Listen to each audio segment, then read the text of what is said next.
The Man, the Maid, and the Miasma by P.G. Wodehouse.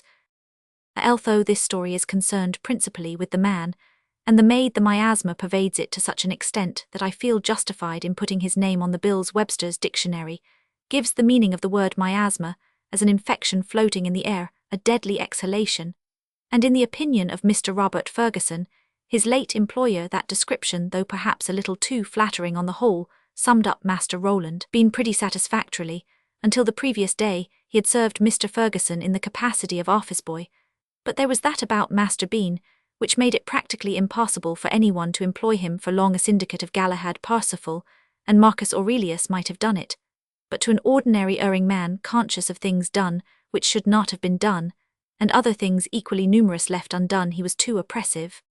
One conscience is enough for any man. The employer of Master Bean had to cringe before two. Nobody can last long against an office boy whose eyes shine with quiet respectful reproof through gold-rimmed spectacles, whose manner is that of a middle-aged saint, and who obviously knows all the plod and punctuality books by heart, and orders his life by their precepts. Master Bean was a walking edition of stepping stones to success. Millionaires who have never smoked and young man get up early. Galahad Parsifal and Marcus Aurelius, as I say, might have remained tranquil in his presence, but Robert Ferguson found the contract too large. After 1 month he had braced himself up and sacked the punctual plodder. Yet now he was sitting in his office long after the last clerk had left, long after the hour at which he himself was wont to leave his mind, full of his late employee. Was this remorse? Was he longing for the touch of the vanished hand, the gleam of the departed spectacles? He was not. His mind was full of Master Bean, because Master Bean was waiting for him in the outer office, and he lingered on at his desk after the day's work was done for the same reason. Word had been brought to him earlier in the evening that Master Rowland Bean would like to see him. The answer to that was easy. Tell him I am busy. Master Bean's admirably dignified reply was that he understood how great was the pressure of Mr. Ferguson's work, and that he would wait till he was at liberty. Liberty, talk of the liberty of the treed possum, but do not use the word in connection with a man bottled up in an office with Rowland Bean guarding the only exit. Mr. Ferguson kicked the wastepaper basket savagely. The unfairness of the thing hurt him. A sacked office boy ought to stay sacked. He had no business to come popping up again like Banquo's ghost. It was not playing the game. The reader may wonder what was the trouble. Mr. Ferguson could not stalk out and brusquely dispose of his foe, but then the reader has not employed Master Bean for a month. Mr. Ferguson had, and his nerve had broken. A slight cough penetrated the door between the two offices. Mr. Ferguson rose and grabbed his hat. Perhaps a sudden rush shot out with the tense concentration of one moving towards the refreshment room at a station where the train stops 3 minutes. "Good evening, sir," was the watcher's view. "Hallo." "Ah, Bean," said Mr. Ferguson, flitting rapidly. "You still here? I thought you had gone." "I'm afraid I cannot stop now. Some other time." He was almost through. "I fear, sir, that you will be unable to get out," said Master Bean sympathetically. "The building is locked up. Men who have been hit by bullets say the first sensation is merely a sort of dull shock. So it was with Mr. Ferguson. He stopped in his tracks and stared. "The porter closes the door at 7 o'clock punctually. Sir, it is now nearly 20 minutes after the hour." Mr. Ferguson's brain was still in the numbed state. "Closes the door," he said. "Yes, sir." "Then how are we to get out?" "I fear we cannot get out, sir." Mr. Ferguson digested this. "I am no longer in your employment, sir," said Master Bean respectfully, "but I hope that in the circumstances you will permit me to remain here during the night." "During the night?" "It would enable me to sleep more comfortably than on the stairs." "But we can't stop here all night," said Mr. Ferguson feebly. He had anticipated an unpleasant 5 minutes in Master Bean's company. Imagination boggled at the thought of an unpleasant 13 hours. He collapsed into a chair. "I called," said Master Bean, shelving the trivial subject of the prospective vigil, "in the hope that I might persuade you, sir, to reconsider your decision in regard to my dismissal. I can assure you, sir, that I am extremely anxious to give satisfaction. If you would take me back and inform me how I have fallen short, I would endeavour to improve." "We can't stop here all night," interrupted Mr. Ferguson, bounding from his chair and beginning to pace the floor. "Without presumption, sir, I feel that if you were to give me another chance, I should work to your satisfaction. I should endeavour." Mr. Ferguson stared at him in dumb horror. he had a momentary vision of a sleepless night, spent in listening to a nicelipalist speech. For the defense he was seized with a mad desire for flight. He could not leave the building, but he must get away somewhere and think. He dashed from the room and raced up the dark stairs, and as he arrived at the next floor, his eye was caught by a thin pencil of light, which proceeded from a door on the left. No shipwrecked mariner on a desert island could have welcomed the appearance of a sail. With greater enthusiasm he bounded at the door. He knew to whom the room belonged. It was the office of one Blaithwaite, and Blaithwaite was not only an acquaintance, but a sportsman quite possibly. There might be a pack of cards on Blaithwaite's person to help pass the long hours, and if not, at least he would be company, and his office a refuge. He flung open the door without going through the formality of knocking. Etiquette is not for the marooned. "I say, Blaithwaite," he began and stopped abruptly. The only occupant of the room was a girl. "I beg your pardon," he said, "I thought—" He stopped again, his eyes dazzled with the light, had not seen clearly, they did so now. "You," he cried. The girl looked at him first with surprise, then with a cool hostility.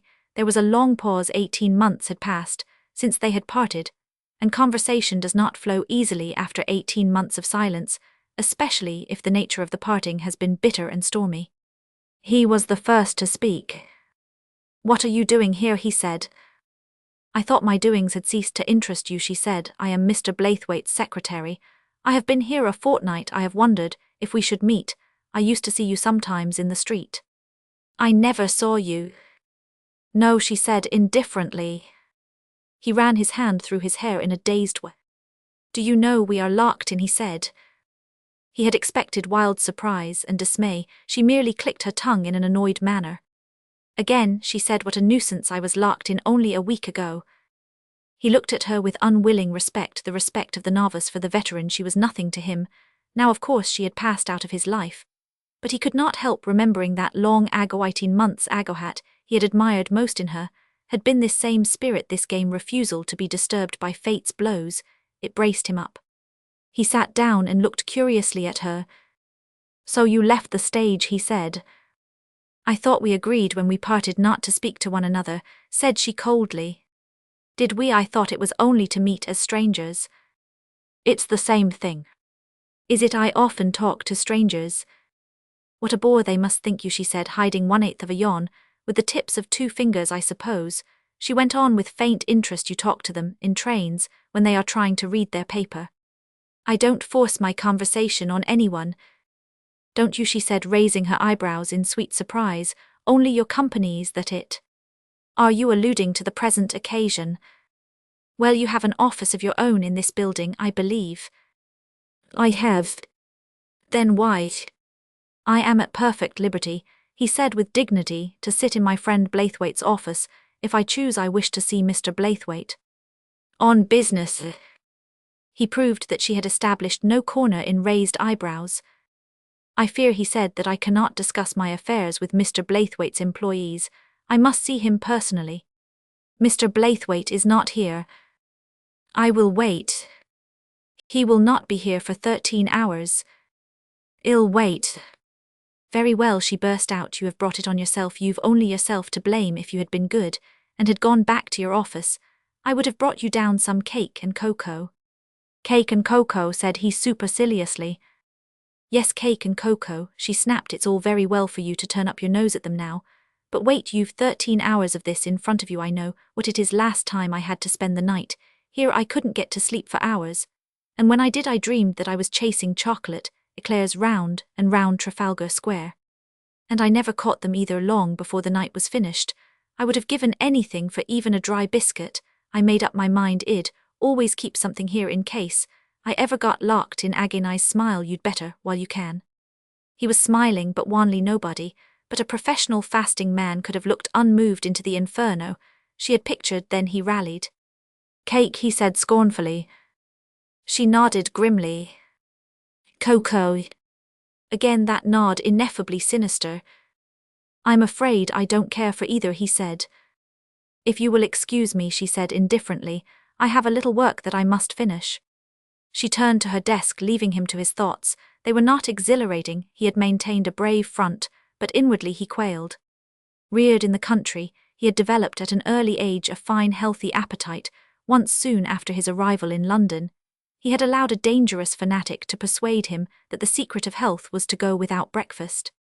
His lunch that day had cost him 8 shillings, and only decent shame had kept the figure as low as that. He knew perfectly well that long ere the dawn of day his whole soul would be crying out for cake, squealing frantically for cocoa. Would it not be better to know 1,000 times no death, but not surrender? His self-respect was at stake. Looking back, he saw that his entire relations with this girl had been a series of battles of will. So far, though he had certainly not won, he had not been defeated. He must not be defeated now. He crossed his legs and sang a gay air under his breath. "If you wouldn't mind," said the girl, looking up. "I beg your pardon. Your groaning interrupts my work." "I was not groaning, I was singing." "Oh, I am sorry." "Not at all. 8 bars rest." Mr. Ferguson, deprived of the solace of song, filled in the time by gazing at the toiler's back hair. It set in motion a train of thought, an express train, bound for the land of yesterday. It recalled days in the woods, evenings on the lawn. It recalled sunshine, storm. Plenty of storm, minor tempests that burst from a clear sky, apparently without cause, and the great final tornado. There had been cause enough for that. Why was it, mused Mr. Ferguson, that every girl in every country town in every county of England who had ever recited curfew shall not ring tonight well enough to escape lynching at the hands of a rustic audience, was seized with the desire to come to London and go on the stage? He sighed. "Please don't snort," said a cold voice from behind the back hair. There was a train wreck in the land of yesterday. Mr. Ferguson, the only survivor, limped back into the present. The present had little charm, but at least it was better than the cakeless future. He fixed his thoughts on it. He wondered how Master Bean was passing the time, probably doing deep breathing exercises or reading a pocket Aristotle. The girl pushed back her chair and rose. She went to a small cupboard in the corner of the room, and from it produced in installments all that goes to make cake and cocoa. She did not speak. Presently, filling space there sprang into being an odor, and as it reached him, Mr. Ferguson stiffened in his chair, bracing himself. As for a fight to the death, it was more than an odor, it was the soul of the cocoa singing to him. His fingers gripped the arms of the chair. This was the test. The girl separated a section of cake from the parent body. She caught his eye. "You had better go," she said. "If you go now, it's just possible that I may, but I forgot you don't like cocoa." "No," said he resolutely, "I don't." She seemed now in the mood for conversation. "I wonder why you came up here at all," she said. "There's no reason why you shouldn't know. I came up here because my late office boy is downstairs." "Why should that send you up?" "You've never met him, or you wouldn't ask. Have you ever had to face someone who is simply incarnate saintliness and disapproval? Who? Are you forgetting that I was engaged to you for several weeks?" He was too startled to be hurt. The idea of himself as a Roland Bean was too new to be assimilated immediately. It called for meditation. "Was I like that?" he said at last, almost humbly.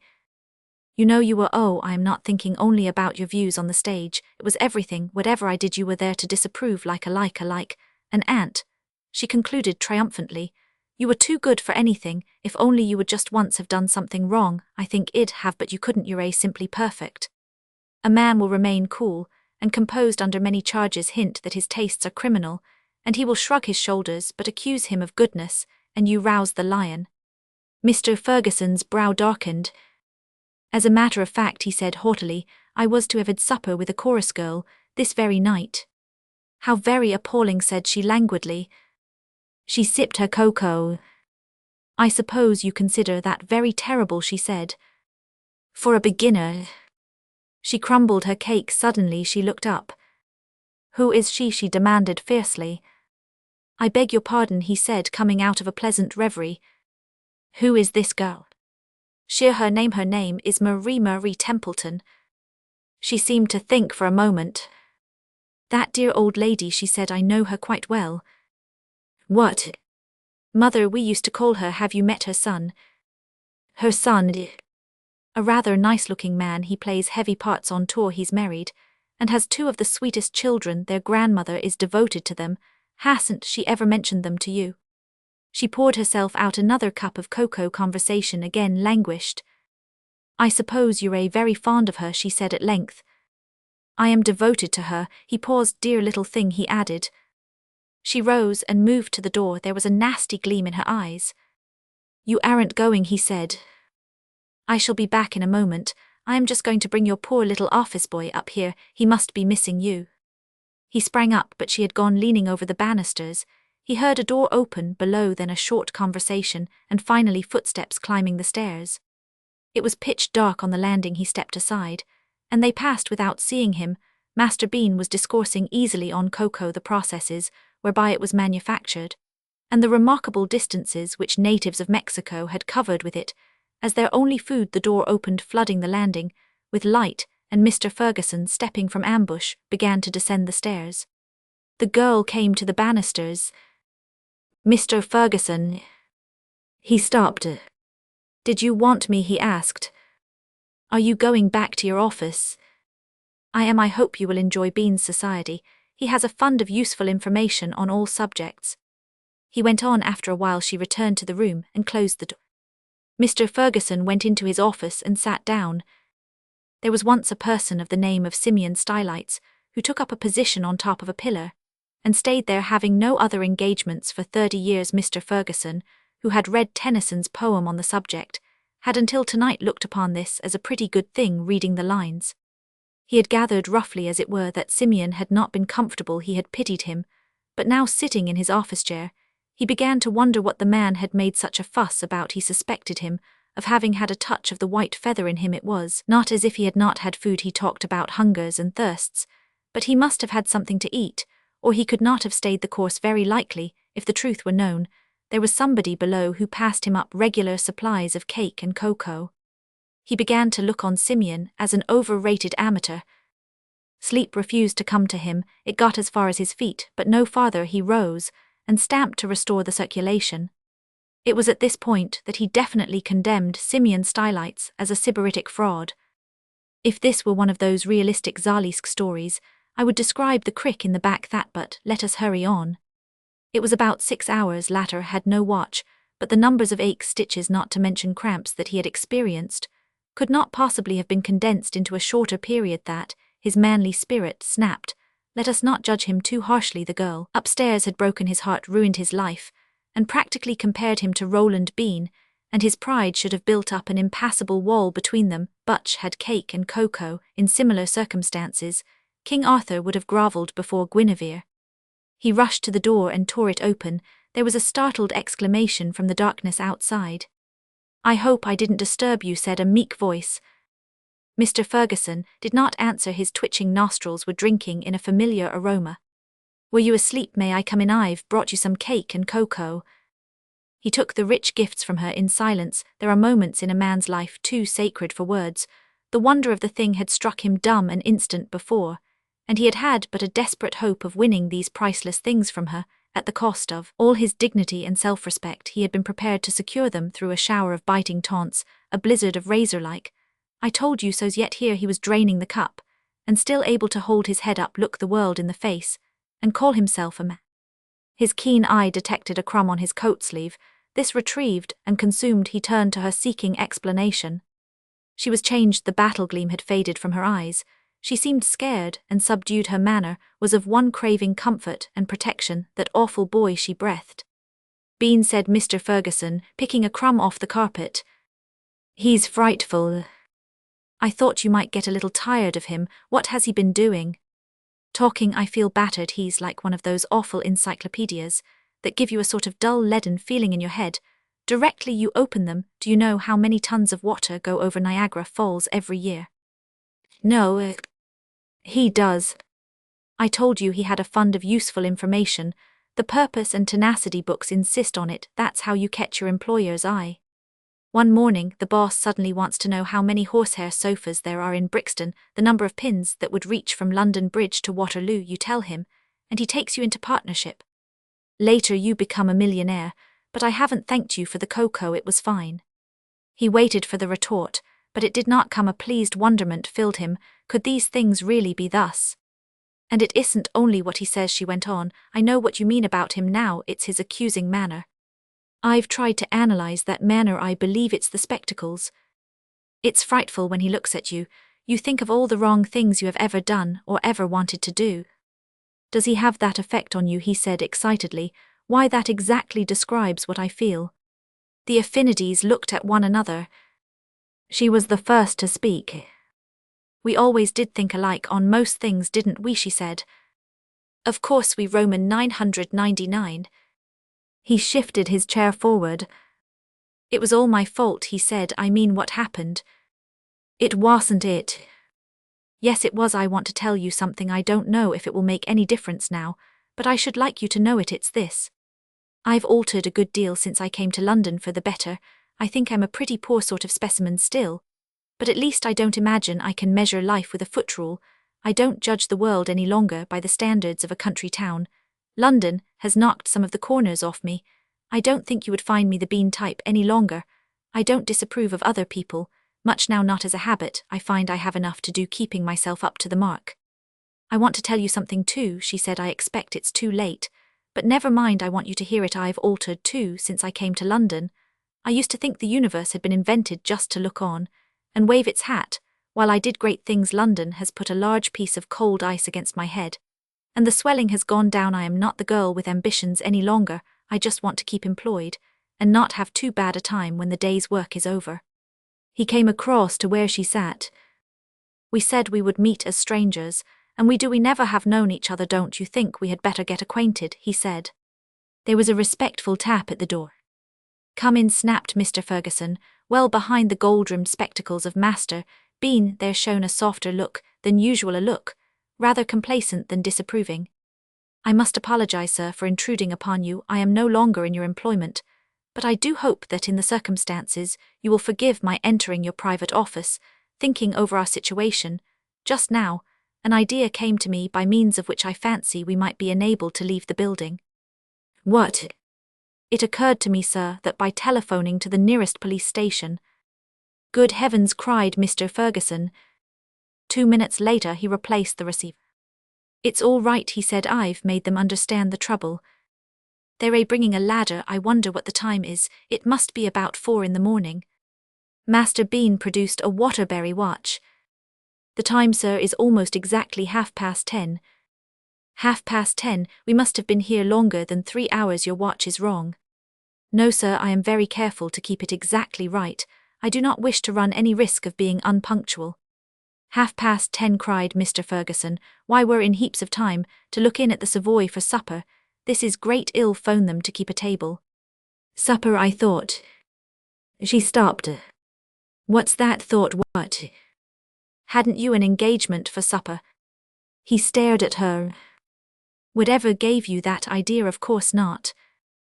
I thought you said you were taking Miss Templeton. Miss Tempo, his face cleared. Oh, there isn't such a person. I invented her. I had to, when you accused me of being like our friend, the miasma, legitimate self-defense. I do not wish to interrupt you, sir, when you are busy, said Master Bean, but— Come and see me tomorrow morning, said Mr. Ferguson. Bob, said the girl as the first threatening mutters from the orchestra heralded an imminent storm of melody. When that boy comes tomorrow, what are going to do? Call up the police? No, but you must do something. We shouldn't have been here if it hadn't been for him. That's true, he pondered. I've got it'll get him a job with Rakes and Courtenay. Why Rakes and Courtenay? Because I have a pull with them, but principally, said Mr. Ferguson with a devilish grin, because they live in Edinburgh, which, as you are doubtless aware, is a long, long way from London. He bent across the table. Isn't this like old times? He said. Do you remember the first time I ever Just then the orchestra broke out.